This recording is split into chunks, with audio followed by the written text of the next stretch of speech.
Hey guys, welcome back, or welcome in.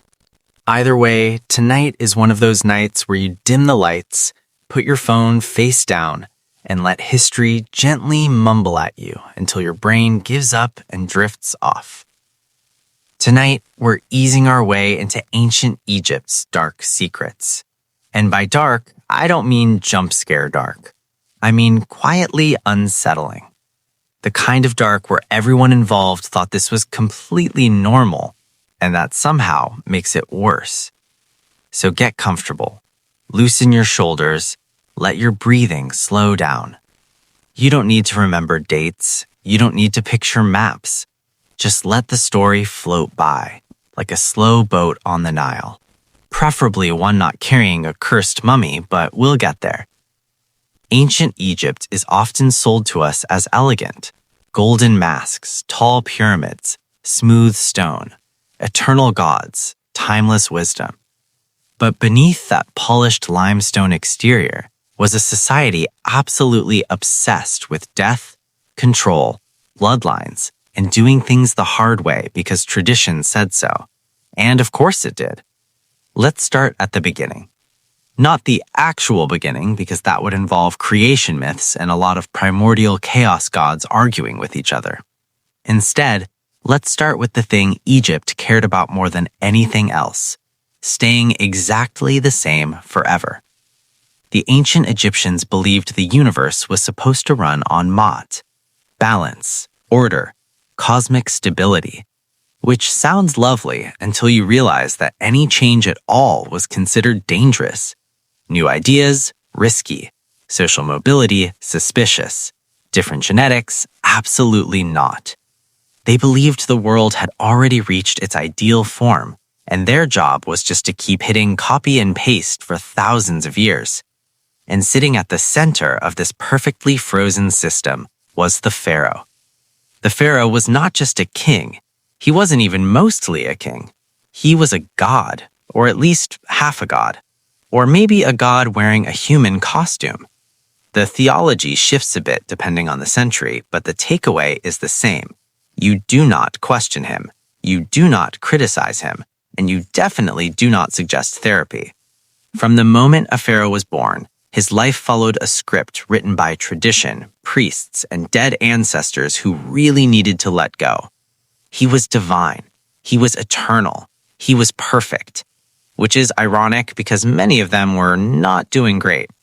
But before we meet them, we need to understand the family situation, because ancient Egypt had opinions about bloodlines. The royal family believed their divine essence had to stay pure, and the best way to do that, apparently, was to marry each other. Brothers married sisters, fathers married daughters, uncles married nieces. Not always, but often enough that historians just sigh and move on. The logic was simple. Gods married gods. So if the royal family were gods, then marrying outside the family would dilute the divinity, because that's how genetics works. Obviously. Now, to be fair, Egypt didn't invent royal inbreeding, but they did commit to it with a level of enthusiasm that deserves recognition. And this brings us to one of Egypt's biggest open secrets. The pharaohs were often sick, painfully so. Skeletal deformities, autoimmune disorders, dental problems so severe they probably just accepted constant pain as part of the divine experience. We have mummies with club feet, mummies with spinal curvature, mummies whose skulls suggest chronic migraines. But in life, none of this was acknowledged. Because gods don't limp, gods don't wheeze, gods definitely don't ask for a day off. So the priests did what priests do best. They reframed everything. If the pharaoh was sick, it was symbolic. If he was weak, it was ritual. If he died young, well, clearly the gods had called him back early. Very considerate of them. Now let's talk about childhood.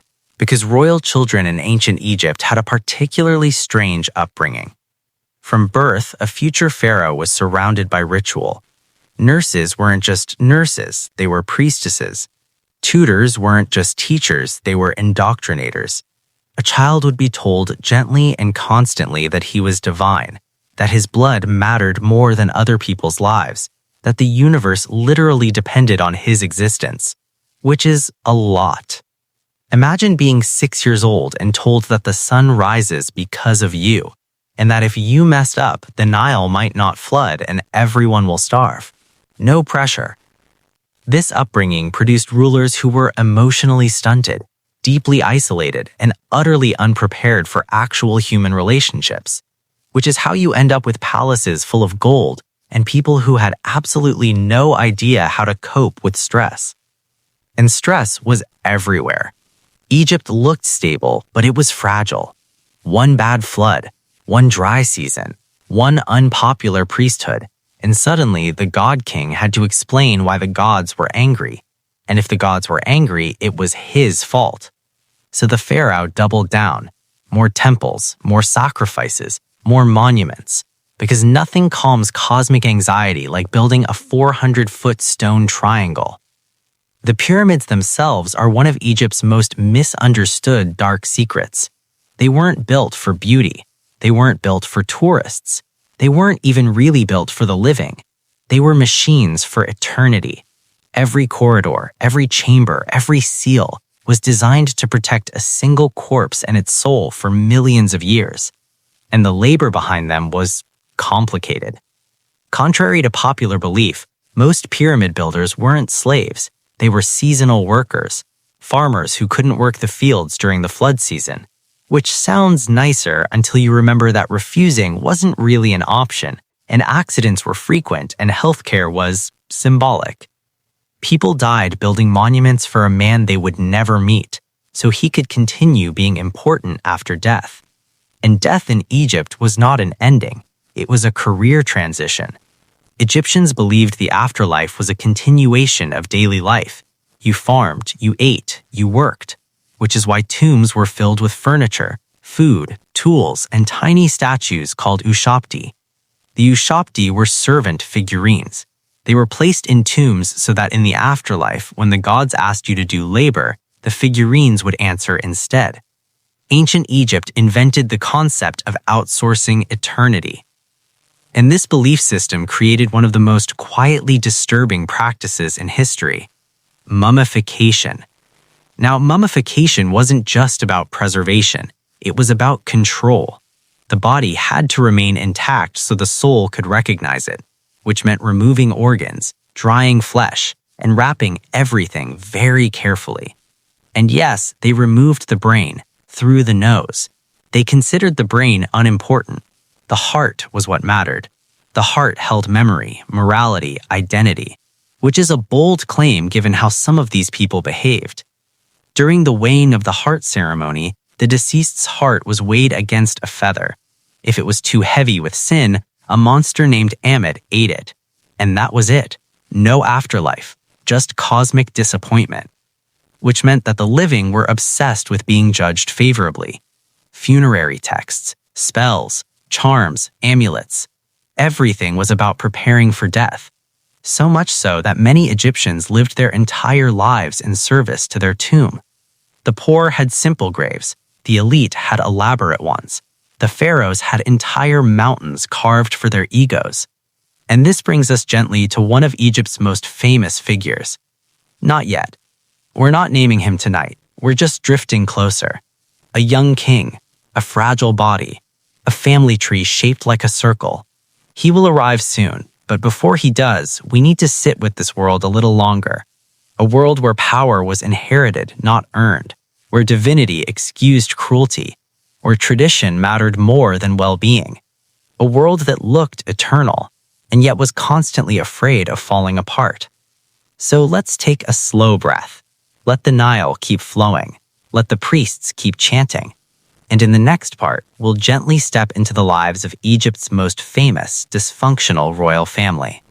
Either way, we're still drifting along the Nile, half awake, mildly concerned, but mostly comfortable. Last time, we set the stage. God kings, death obsession, family trees that folded back in on themselves like badly drawn subway maps. Now we gently step into the most famous royal household in ancient Egypt, the one historians stare at, geneticists quietly sigh over, and documentary narrators dramatically whisper about: the 18th dynasty. This family had power, they had gold, they had gods personally invested in their reputation, and they absolutely did not have healthy coping mechanisms. Let's begin with a man who thought very highly of himself, which, to be fair, was basically a job requirement: Amenhotep III. He ruled during one of Egypt's most prosperous periods. Peaceful, wealthy, stable. He was called the Magnificent because, of course, he was.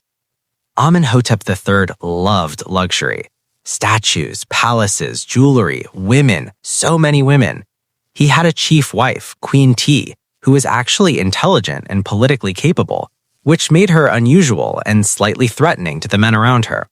But Amenhotep adored her. He listened to her. He trusted her, which is probably why the universe immediately decided something had to go wrong. As Amenhotep aged, his health declined, badly. Dental abscesses, chronic pain, likely infections that modern antibiotics would fix in a week, but ancient medicine treated with prayers and optimism. And as his body failed, his mind seemed to shift.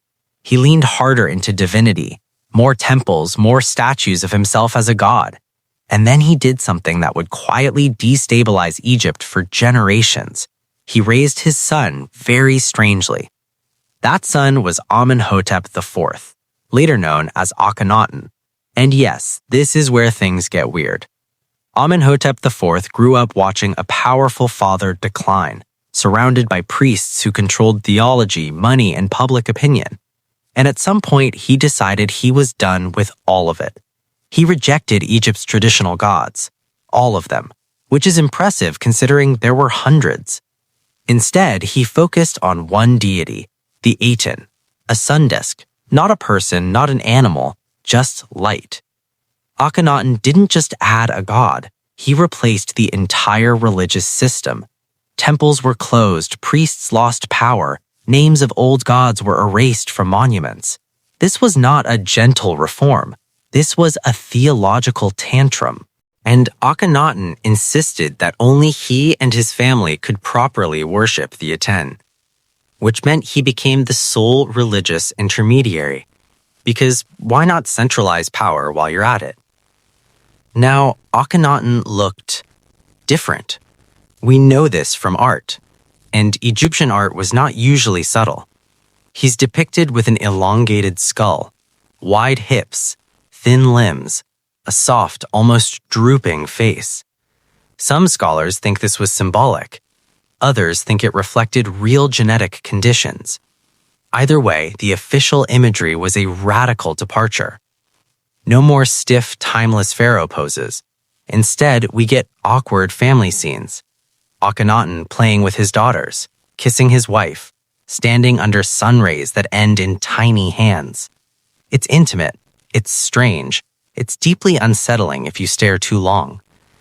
His wife was Nefertiti. Yes, that Nefertiti. Her famous bust makes her look calm, symmetrical, and eternally composed.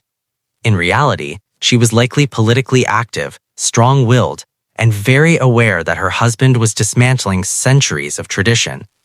She ruled beside him, possibly even ruled alone later. But during Akhenaten's reign, Egypt suffered. Foreign territories were neglected, trade weakened, enemies noticed. And while Akhenaten wrote hymns to sunlight, the empire quietly frayed. Inside the palace, things were no less complicated. Akhenaten and Nefertiti had multiple daughters, no clear healthy male heir for most of his reign. And when his son finally appeared, his parentage was unclear because the royal family dynamics at this point were less dynasty and more confusing dinner party. Sisters married brothers, secondary wives existed. Possibly Akhenaten married one of his own daughters. Again, not confirmed, but also not shocking. This brings us to a small, fragile child, born into a collapsing experiment. Tutankhaten, later known as Tutankhamun. You know him as King Tut. But when he was born, nobody expected him to matter. He was sickly, physically fragile, likely suffering from genetic disorders due to generations of inbreeding. He had a clubfoot, bone necrosis, chronic pain. Not exactly God-king material.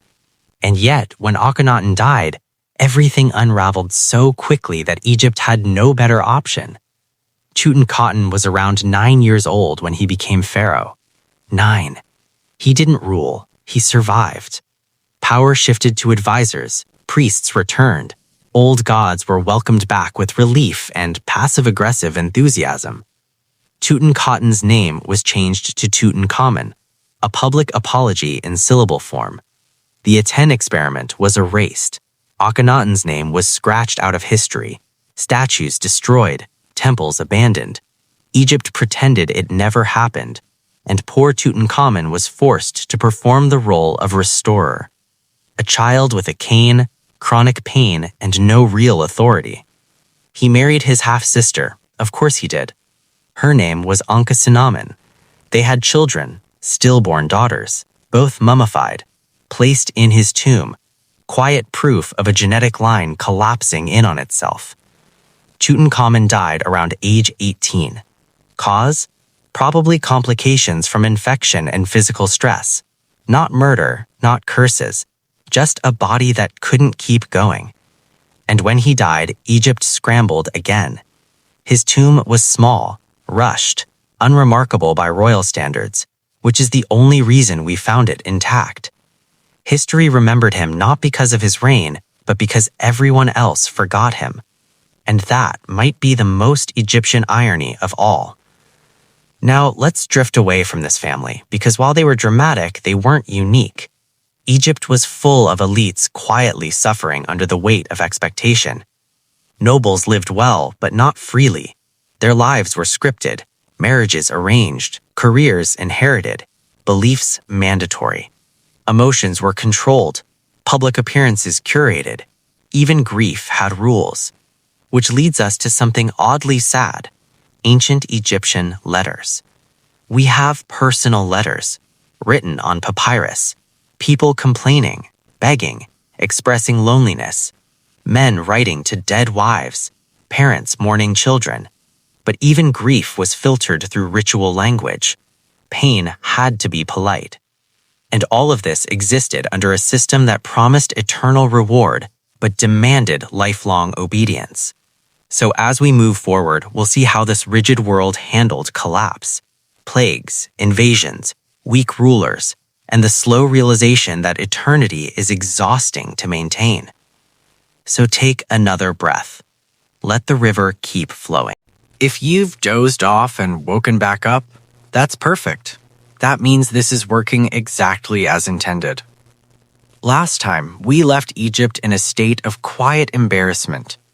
Akhenaten erased, Tutankhamun buried quickly, priests back in charge pretending nothing strange ever happened. And for a while, that strategy worked. Egypt loved pretending. They restored the old gods, reopened temples, rewrote inscriptions. Everyone agreed to move on. But something had shifted. The illusion of eternal perfection had cracked. And once that happens, it's very hard to pretend you're still divine. The pharaohs who followed Tutankhamun were fine. Not great, not terrible, just fine. And in ancient Egypt, fine was a problem, because the system wasn't designed for mediocrity. It was designed for god kings who radiated confidence, strength, and cosmic authority. Instead, Egypt got rulers who were tired, older, less convincing. And the priests noticed. The military noticed. Foreign powers definitely noticed. Let's gently float into the late New Kingdom, where Egypt was still impressive on paper, but increasingly stressed in reality. One of the most fascinating things about this period is how much effort went into appearances. Pharaohs still built temples, still commissioned statues, still claimed divine favor. But behind the scenes, corruption was everywhere. Tomb robbing became common, not by outsiders, by Egyptians, workers, officials, even priests. People who had spent their lives building tombs realized something uncomfortable. Gold doesn't protect itself, and eternity is expensive. There are court records describing tomb robberies in almost casual detail. Confessions extracted, lists of stolen amulets, officials shocked but not surprised. The afterlife economy was collapsing. Because belief only works when people think the system is fair, and fairness was in short supply. Meanwhile, the pharaohs kept marrying within the family, because tradition doesn't care about consequences. Royal children continued to be sickly, life expectancy dropped, successions became messy. And in Egypt, messy succession was dangerous. The gods were supposed to choose the next ruler. If it wasn't obvious, people got nervous. This is where the priests quietly gained real power. They controlled rituals, they interpreted omens, they decided which ruler the gods favored, which meant the pharaoh became less of a god and more of a figurehead. Still divine in theory, but increasingly managed. And some pharaohs did not take this well. Let's talk about Ramesses II. You know him, you've seen his statues. He ruled for over 60 years, which sounds impressive until you remember that living that long meant outlasting most of your children. Ramesses II had over 100 kids. Again, tradition.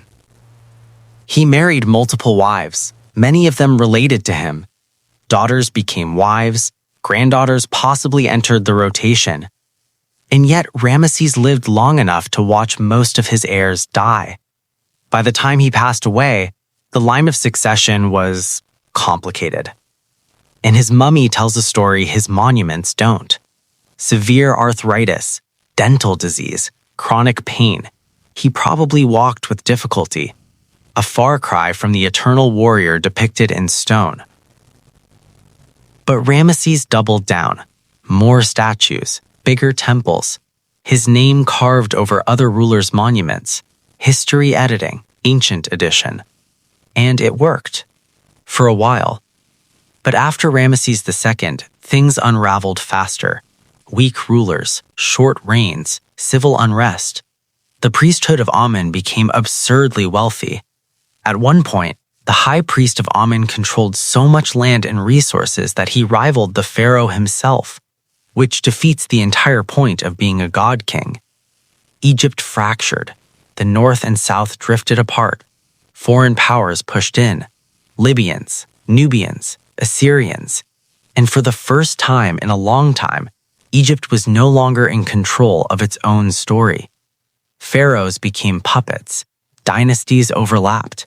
Legitimacy became a suggestion. And through it all, the rituals continued. Mummification, offerings, temple processions. Because when reality is unstable, tradition becomes comforting, even if it no longer works. One of the saddest aspects of late Egyptian history is how desperately they clung to the past. They copied old art styles, reused ancient texts, revived archaic titles, as if mimicking better days might bring them back. It didn't. Egypt didn't fall in a single moment. It faded. Conquered, yes, but also exhausted. By the time the Persians arrived, Egypt was already tired of pretending. Alexander the Great came later. He was welcomed as a liberator, which tells you everything. The Ptolemies followed, Greek rulers wearing pharaonic crowns. Cleopatra was the last to truly try, and even she knew the game was over. But long before the end, the dark secret of ancient Egypt became clear. Eternity is unsustainable. A society built on unchanging perfection cannot adapt. A system that demands gods will eventually run out of convincing actors, and a culture obsessed with death may forget how to live. So as we slowly drift toward the final chapters of this story, remember this. Ancient Egypt was magnificent, brilliant, creative, but it was also rigid, cruel, emotionally constrained. Its elites lived surrounded by gold, but trapped by expectation. Its gods promised eternal peace in exchange for absolute obedience. And its rulers, no matter how powerful, were still human, fragile, in pain, trying very hard not to show it. If your thoughts are starting to wander, that's fine. Ancient Egypt would understand. They spent thousands of years thinking about one thing over and over again. What happens after this? Because if ancient Egypt had a true national hobby, it wasn't architecture, it wasn't farming, it wasn't even worship. It was preparing for death.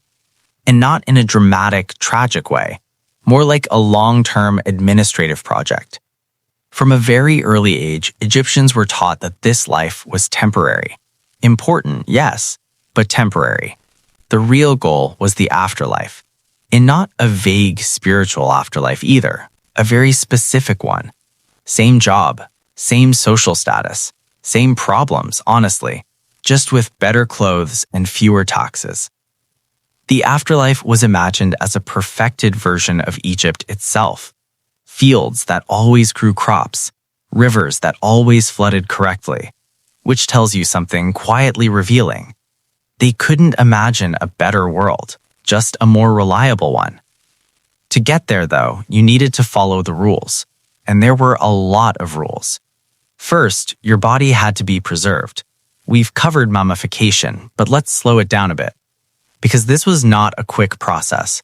It took around 70 days, and it was very procedural. Organs removed, stored in jars, skin treated, wrapped, amulets placed carefully between layers, each step accompanied by prayers.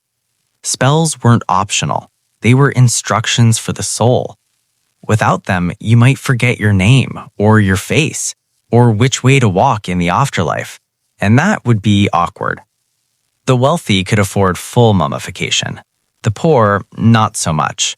Some bodies were simply dried in the sand. Nature did the work. Equality was not part of the eternal plan.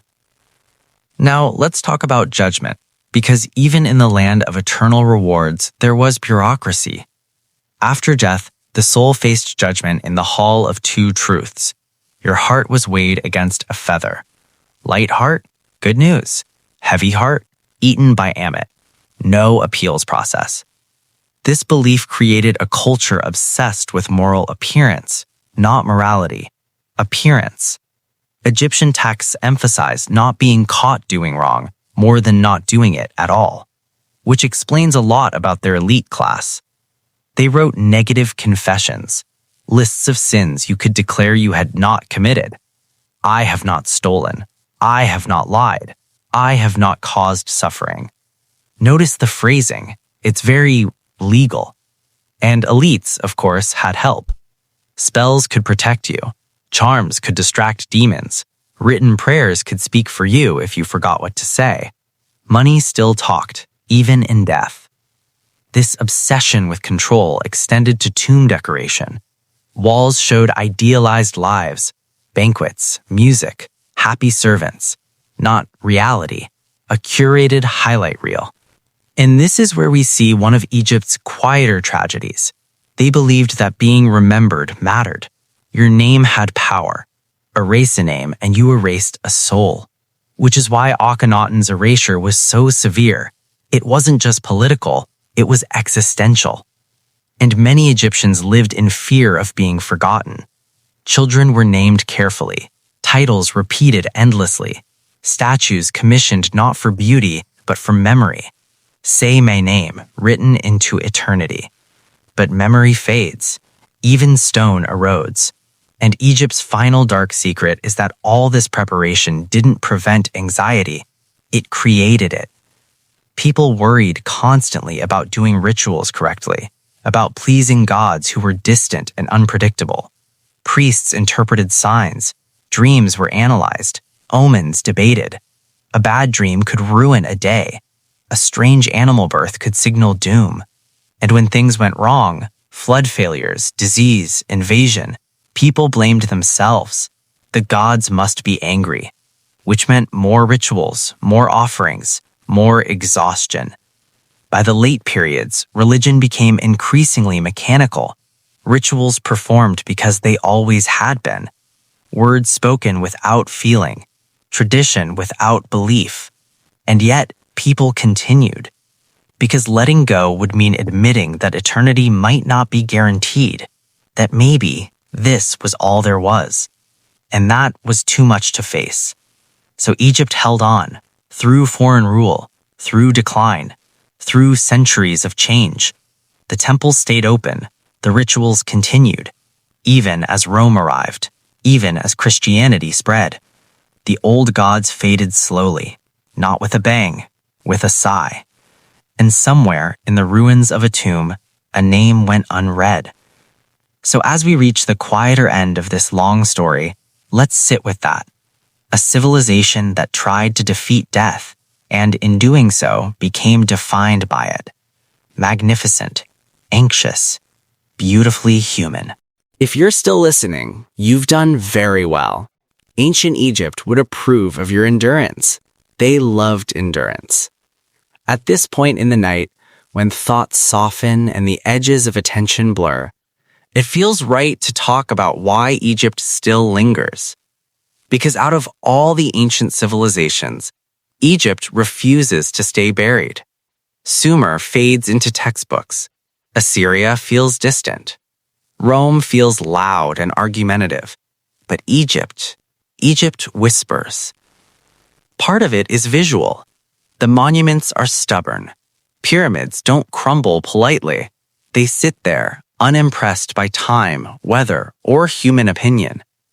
Obelisks were stolen and dragged across continents. Mummies were unwrapped at dinner parties. Gods were turned into museum exhibits. And still, Egypt remains oddly intact. But the deeper reason Egypt stays with us is emotional. They worried about the same things we do.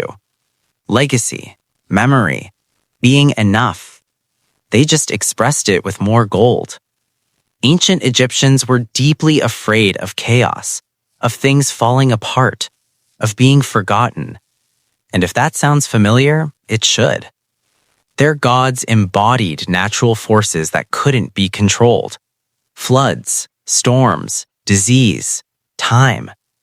So they built systems, rituals, rules. They believed that if everything was done correctly, the universe would behave. And when it didn't, they blamed themselves, which is quietly heartbreaking. The pharaohs especially carried this burden. They were raised to believe that their body was sacred, their actions cosmic. Every mistake wasn't just personal, it was universal. Imagine growing up knowing that a bad decision might offend the sun. And yet, despite all this pressure, they were still human. They loved, they mourned, they panicked. They wrote letters asking gods for help with everyday problems. Lost sandals, bad dreams, unfaithful spouses. There's something very grounding about that. And it's easy to forget when we talk about curses and tombs and masks. Egypt wasn't a mystery cult. It was a society full of people doing their best inside a rigid system. A system that rewarded obedience and punished deviation. Which is why Akhenaten still fascinates us. He tried to change things, radically, and history erased him for it. Not because he failed, but because he made people uncomfortable. That alone makes him feel modern. Tutankhamun, on the other hand, did everything right. He restored tradition, he obeyed, he complied. And history forgot him until chance intervened. There's a lesson there, a very quiet one. Egypt tells us that control is comforting but fragile, that tradition can preserve beauty but also trap it, that immortality, when pursued too aggressively, becomes a burden. And maybe that's why Egypt still feels alive. They didn't just build monuments, they built anxieties into stone, and we recognize them. We still worry about being remembered. We still curate our lives. We still want reassurance that what we're doing matters. We just use different rituals. So when you see a mummy, or a hieroglyph, or a broken statue in a museum, It's not really about the past. It's about continuity, a long line of humans trying to make sense of time and failing, gracefully, awkwardly, which is honestly the best any of us can do. So as we let ancient Egypt fade back into the dark, take one last breath. The Nile keeps flowing. The gods remain silent. The monuments wait. And somewhere, a name is still being spoken. That's enough for tonight. Rest easy. History will be here when you wake up. We're not done yet. Ancient Egypt would never let us leave that easily. If this were a real afterlife, someone would have stopped us at the gate by now and asked for paperwork, and probably a spell, and maybe a small offering. So let's keep drifting. One of the strangest things about ancient Egypt is how administrative their spirituality was. They didn't just believe in the afterlife, they managed it. There were manuals, instructions, flowcharts, basically, just written in hieroglyphs and optimism. The most famous of these was what we casually call the Book of the Dead, which, despite the title, was less horror novel and more survival guide. It wasn't one book, it was a collection of spells. You didn't read it, you packed it. Each spell did something very specific. One helped you avoid forgetting your name. Another helped you not trip while walking into eternity. One politely asked your heart not to betray you during judgment, because apparently, even in death, your own organs could ruin everything. This tells us something deeply revealing. The Egyptians did not trust the universe to be fair. They trusted preparation.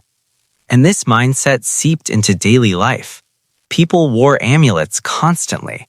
Eyes, scarab beetles, tiny gods dangling from strings. These weren't fashion choices, they were emotional coping mechanisms. A scarab meant rebirth. An eye meant protection. A god meant someone was watching, which is comforting and also exhausting. Imagine feeling spiritually observed every moment of your life. Now imagine being a royal. Pharaohs didn't just wear amulets, they were buried with entire inventories. Jewelry, weapons, cosmetics. Makeup, by the way, was not vanity, it was medicine and magic. Kohl protected eyes from infection. It also invoked the protection of Horus. Looking good was a defensive strategy. Even wigs had symbolic meaning. Hair was power. Shaving it was purification, which means that royal fashion choices were deeply political and very stressful. Now let's gently talk about something Egypt never advertised on temple walls: fear. For all their confidence in eternity, Egyptians were afraid of chaos, afraid of disorder, afraid of the gods changing their minds. The gods were not gentle. They could be benevolent, or petty, or tired of your nonsense. Floods failed, plagues happened, children died, and no amount of ritual guaranteed safety. So people adapted emotionally. They learned to accept suffering as part of balance, which sounds noble until you realize it also discouraged resistance. If hardship was cosmic order, then questioning authority became risky. This worked very well for elites, not so well for everyone else. Farmers lived hard lives, laborers aged quickly, injuries were common, but hope existed in death, which might be the most quietly tragic belief of all. Life was endured, afterlife was enjoyed. That belief kept society stable. It also kept people compliant. Now let's float over to something even darker: curses. Egypt didn't really believe in curses the way modern pop culture imagines them. They believed in consequences. If someone disturbed a tomb, it wasn't that magic would strike them instantly. It was that they had disrupted balance. And imbalance attracts attention, bad luck, illness, misfortune, which is exactly what happened to some early archaeologists. Not because mummies were angry, But because archaeology in the 19th century involved bad hygiene, stress, and tropical diseases, still the myth stuck, because deep down we want Egypt to punish us for intruding. It feels fair. And that's another secret. Egypt feels moral. Their universe had rules. Order mattered. Even if those rules were harsh, they were consistent. And consistency is comforting, which might be why modern people still romanticize them. We're tired of uncertainty. Egypt promised structure, even if it came with anxiety, hierarchy, and an uncomfortable amount of family marriage. Now let's slow down again. Picture a temple at dusk, the air warm, incense drifting, chants echoing. A priest repeats words he said 1,000 times. Does he believe them? Maybe, maybe not. But belief wasn't the point. Continuity was. And that brings us to one last uncomfortable truth.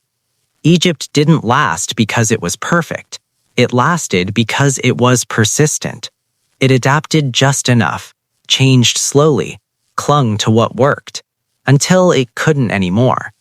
And when it finally faded, it didn't vanish, it dissolved into Rome, into Christianity, into memory.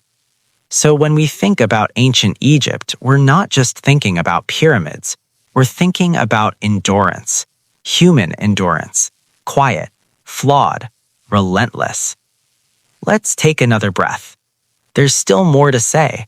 Egypt always has more to say. And in the next part, we'll gently examine the people history usually ignores, the servants, workers, and ordinary lives that supported all that divine nonsense. No heroes, no gods, just people. Still here, still drifting. At this point, Egypt feels familiar. The gods, the kings, the rituals, but none of it worked without millions of people whose names were never carved into stone. So let's gently step away from the temples for a moment and sit with the people who actually made ancient Egypt function. The farmers, the builders, the servants, the scribes who complained quietly in letters that somehow survived longer than their employers. These people lived very different lives from the pharaohs. Shorter, harder, less decorated. Most Egyptians were farmers. Their lives revolved around the Nile. When it flooded correctly, life was manageable. When it didn't, people panicked. Flooding wasn't just water, it was divine approval. Too much, the gods were angry. Too little, also angry. There was no winning. Farmers worked land owned by temples or elites. They paid taxes and grain. If the harvest failed, taxes didn't, which created a special kind of stress. Children worked early. Education was rare. Illness was common. And yet, people laughed. They married. They told jokes. We know this because of graffiti. Workers carved jokes into stone. They mocked supervisors. They complained about rations. It's oddly comforting. Even under divine monarchy, people stayed sarcastic. One of the most fascinating places in Egypt is Deir el-Medina, a village for tomb builders. These were skilled workers, artists, craftsmen. They lived slightly better than most, and they left records, so many records. They wrote about missing beer rations, about arguments with neighbors, about sick children, and about strikes. Yes, strikes. The first recorded labor strike in history happened in ancient Egypt. Workers stopped building tombs because they weren't being paid. They sat down, refused to work, complained to officials, and it worked. Which tells us something important. Egypt wasn't just oppression, it was negotiation. Quiet, careful, but real. Still, life was fragile. Most people died young. Injuries healed poorly. Dental pain was constant. But belief offered comfort. The afterlife wasn't just for elites. Ordinary people hoped for it too. They just couldn't afford deluxe packages. Simple burials, basic spells, modest offerings. but hope was the same. And that might be Egypt's most human trait. Hope scaled to budget. Now let's talk about servants. Servants weren't always slaves. Many were employees, paid in food, clothing, protection. Slavery existed, but it wasn't the same system as later empires. Prisoners of war, debt labor, still harsh, still unfair, but not industrialized cruelty, which doesn't excuse it, it just contextualizes it. And through all of this, religion hovered. Temples employed thousands, cooks, cleaners, singers. Gods needed maintenance. Statues were washed daily, dressed, fed. Imagine feeding a statue every day because if you didn't, the universe might break. That level of responsibility settles into your bones. So when Egypt declined, it wasn't just the elites who felt it. Ordinary people noticed first. Less food, less stability, more foreign soldiers. And yet, they adapted. Egyptians were very good at adapting quietly. They absorbed foreign gods, foreign rulers, foreign languages. As long as rituals continued, life went on. Which brings us to a soft, uncomfortable truth. Most people didn't care who ruled them. They cared if the Nile flooded, if bread was affordable, if their children lived. Pharaohs mattered abstractly. Gods mattered ritually. But daily life mattered most. And this is where Egypt feels very modern. We still live under systems we don't fully control. We still perform rituals, meetings, schedules, habits to create order. We still hope stability will last. And we still quietly complain when it doesn't. So as we near the end of this long stretch, let's acknowledge them. The unnamed, the workers whose hands shaped eternity, the farmers whose backs supported gods, the scribes who documented boredom and frustration. They didn't build pyramids to be remembered. They built them because it was Tuesday, and tomorrow the sun would rise again, as it always did. In the next and final stretch, we'll gently close our eyes on ancient Egypt itself, not as a mystery, but as a mirror. No conclusions, no morals. This is the part where everything gets very quiet. Not dramatic quiet, just end of the day quiet. Ancient Egypt, after all its gods and gold and paperwork for the dead, didn't end with a collapse you could point at and say, there. It simply kept going until it wasn't itself anymore, which is oddly comforting. By the time Egypt was ruled by outsiders, Persians, Greeks, Romans, the people were used to adjustment. New rulers showed up, old rituals stayed, temples kept functioning, priests kept chanting, farmers kept watching the river. The gods were patient, or at least everyone pretended they were. Cleopatra is often framed as the end of Egypt, but by her time, Egypt had already been changing for centuries. She spoke Egyptian, she dressed as Isis, she understood symbolism, but she ruled a country that had learned to survive by blending in. And when Rome took over, Egypt didn't disappear. It became quieter. Temples closed slowly. Priesthoods shrank. Old gods became stories, not banned overnight, just less necessary. Christianity arrived. Different rituals, same need for order. Different symbols, same human fear. And one by one, the old names stopped being spoken, which, in Egyptian belief, was the real death. But here's the thing. They were wrong. Egypt was remembered, not the way they expected, not through perfect rituals, but through fragments, broken statues, half-erased hieroglyphs, mummies no one was supposed to unwrap. They feared being forgotten. Instead, they became immortal in a way they never planned, as a fascination, as a question, as something that makes people whisper instead of shout. And that's why Egypt is perfect for nights like this. It doesn't demand attention. It doesn't rush. It sits there, half buried, letting you come to it when you're ready. No cliffhangers, no heroes, just humans trying to make permanence out of stone, and failing, but beautifully. So as we finally let this story rest, remember this. Ancient Egypt wasn't dark because it was cruel. It was dark because it was afraid.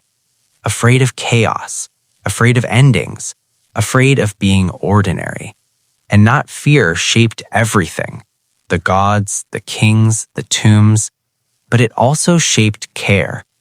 They cared deeply about memory, about continuity, about each other and the ways they knew how, which is more than enough. So let the Nile fade into the distance. Let the torches go out. Let the statues sleep. History doesn't need us to solve it. It just needs us to listen and then drift off. Good night. We are almost at the gentle end of this long drift. No rush, no sudden wake-up calls, just history settling like fine sand. Even though ancient Egypt as a political power ended long ago, its echoes linger. You can see them in modern fascination with pyramids, mummies, and gods with animal heads. But more quietly, the real echo is the human rhythm of persistence and anxiety. Because that's what ancient Egypt was built on. Not just stone, gold, or grandiose tombs. It was built on humans quietly doing their best to keep chaos at bay. Farmers waking before sunrise, watching the river. Priests repeating spells they had memorized decades ago. Scribes meticulously recording events even when nothing exciting happened. Children of the royal family being told they were divine while secretly fragile and unprepared for the weight of eternity. And all of them, together, created something that could last for thousands of years, not because of perfection, not because of magic, because of quiet endurance. Let's float over one last time to the pharaohs. They were the stars of the show, but also trapped. Every action scrutinized, every failure magnified, every success temporary. Even the most celebrated, Tutankhamun, Ramses II, Cleopatra, lived lives shaped more by expectation than desire. And yet, they persisted. They tried. Sometimes they succeeded, sometimes they failed. But it doesn't feel tragic. It feels human and a little comforting. Because when you think about it, we're all like that, trying to leave something lasting behind, trying to survive, trying to make sense of the world even when we don't have all the answers. Ancient Egypt's dark secret isn't curses, it isn't bloodlines, it isn't mummies. It's the quiet, constant fear of being forgotten and the extraordinary lengths humans go to avoid it. So as you lie back, let the temples fade, let the sand drift, let the Nile settle into silence, and imagine, just for a moment, the people who carried eternity on their backs, not for glory, not for fame, just because someone had to. The names are gone, the stories half buried, but the rhythm remains. And that, perhaps, is the most eternal thing of all. Good night. The pharaohs, the scribes, and even the mummies will be here when you wake. No rush, no panic, just slow, timeless history breathing alongside you. This is the very last stretch, the part where we gently lay the story down and let it rest. No sudden surprises, no dramatic revelations, just the slow, quiet ending of a long, dusty journey through time. Ancient Egypt is often remembered for the obvious things: pyramids towering against the sun, golden masks, hieroglyphs carved in stone. But those are just the surface.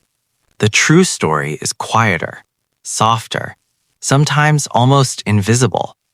It's in the endless rituals performed by people we'll never know, in the scribes who complained about rations but still wrote carefully for eternity, in the farmers who watched the Nile and waited, season after season, year after year, in the pharaohs who carried invisible weight, the expectation of gods, the judgment of history, and the fragile hearts of their families. And the truth is, they all shared the same human impulses as we do. They loved, they worried, they failed, they hoped. Hope was everywhere. Hope kept them alive. Hope kept the Nile flowing. Hope guided the hands of builders who stacked stones into pyramids that would outlast empires. Even in death, they cared about memory, about legacy, about being remembered. Some of it worked, some didn't. Most of it fell somewhere in between. And that's why Egypt still fascinates us, because it shows the human struggle against time, mortality, and forgetting, and the extraordinary, sometimes absurd lengths people will go to create order in a world that feels impossible to control. So let's gently let go of the names, the pharaohs, the priests, the scribes, even the mummies in their tombs. Let them rest in their sand and silence, and take one last deep breath. The Nile has carried history this far, and it will carry it further. The monuments may crumble, the rituals may fade, the gods may no longer be spoken aloud, but the story remains, not in grand battles or dramatic deaths, not in curses or treasure maps, but in the simple, quiet endurance of humans. We carry it forward when we remember, when we imagine, when we listen quietly late at night as the world slows down around us. So dim the lights, close your eyes, and let ancient Egypt drift into your dreams. The mummies are still there, resting. The pharaohs are still watching. And the Nile, well, the Nile never really stops. Good night. Sleep well.